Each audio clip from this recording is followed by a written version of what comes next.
साल 2016 में मुजफ्फरनगर जिले के खतौली थाने पर एक पॉक्सो एक्ट का मुकदमा लिखा गया। इसके साथ साथ अपहरण की धाराएं भी जुड़ी थी। उसमें 3 भाइयों को और उनके बहनों को नामजद किया गया था। पॉक्सो एक्ट का मुकदमा चला।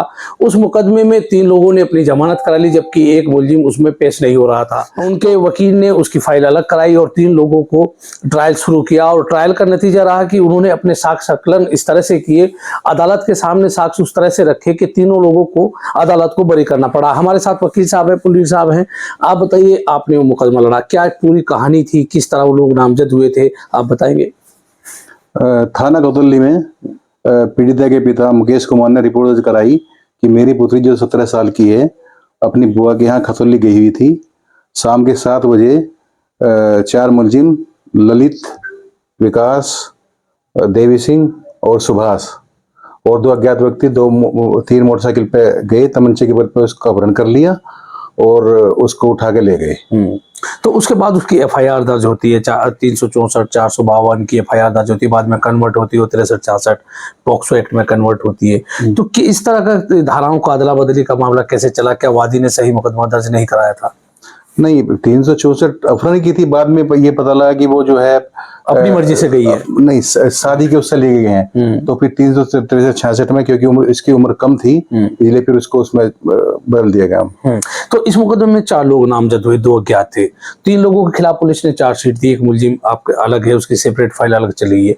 तो ये 3 लोगों के खिलाफ पुलिस ने चार्जशीट दी। उस चार्जशीट में क्या क्या साक्ष्य संकलन किया, पुलिस ने कैसे चार्जशीट दाखिल की कि इन लोगों की ये भूमिका थी? पुलिस ने एक तो उसकी जो टीसी थी स्कूल की वो लगाई, जिसमें उसकी उम्र 16 साल आ रही थी। और जो है आसपास के जो गवाह उन्होंने बताया कि ये लोग उनको ले गए हैं।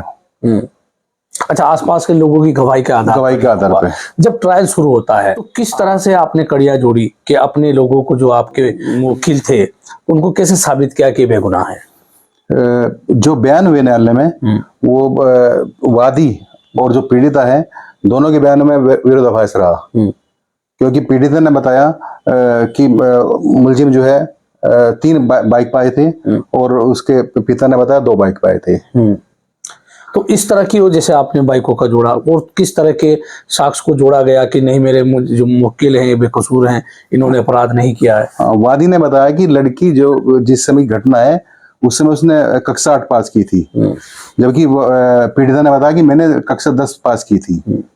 तो न्यायालय ने दोनों के जो बयान थे उनमें विरोधाभास समझा और उनके जो बयान हुए वो जो है विश्वास लायक नहीं थे। जैसे आपने बताया कि लड़की ने अपना हाई स्कूल का सच बताया कि मैं हाई स्कूल तक पढ़ी हूँ, वादी जो उसके पिता थे उन्होंने बताया वो 8वीं तक पढ़ी है। तो आपने कौन सा साक्ष्य संकलन किया?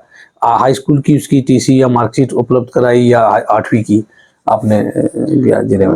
नहीं, विवेचक को उन्होंने जो है, विवेचक ने उनसे मांगी हाई स्कूल की मार्कशीट, तो वो उसको उस समय नहीं दे पाए। मैंने विवेचक से पूछा कि आपने मांगी थी? उसने कह दिया मांगी थी, नहीं दी। लेकिन उसके बाद उन्होंने एक फर्जी डॉक्यूमेंट्स हाई स्कूल की मार्कशीट, जिसमें माँ बाप का नाम दूसरा लिखा हुआ था।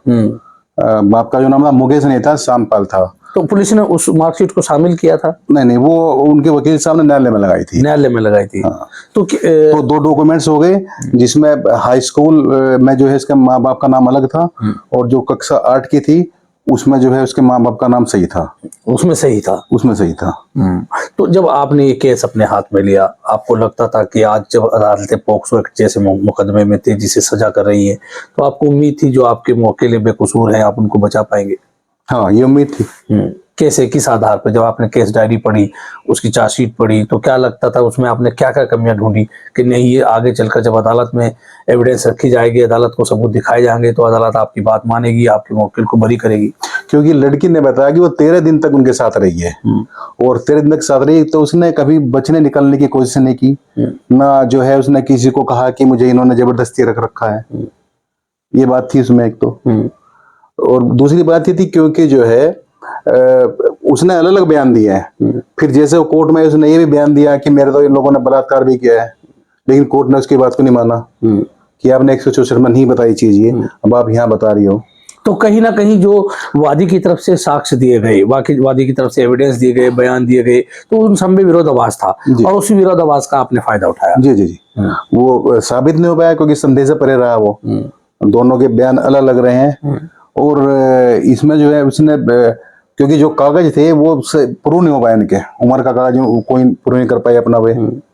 तो कैसा लगता है आपके, आपने 3 पॉक्सो के अपहरण के मुलजिमों को बचाया, भले उन पे आरोप झूठे साबित हुए, आपने उन्हें इंसाफ दिलाया, कैसा लगता है कि नहीं मैंने 3 ऐसे फंसे हुए लोगों को, जबकि उनको सजा हो सकती थी, उनको बचाने का काम किया, वो बेकसूर थे, निर्दोष थे। जी जी, नहीं ये बड़ा अच्छा आदेश रहा जज साहब का कि उन्होंने भी था कि ये लोग नहीं शामिल थे, तो इसलिए उनको बरी कर दिया गया।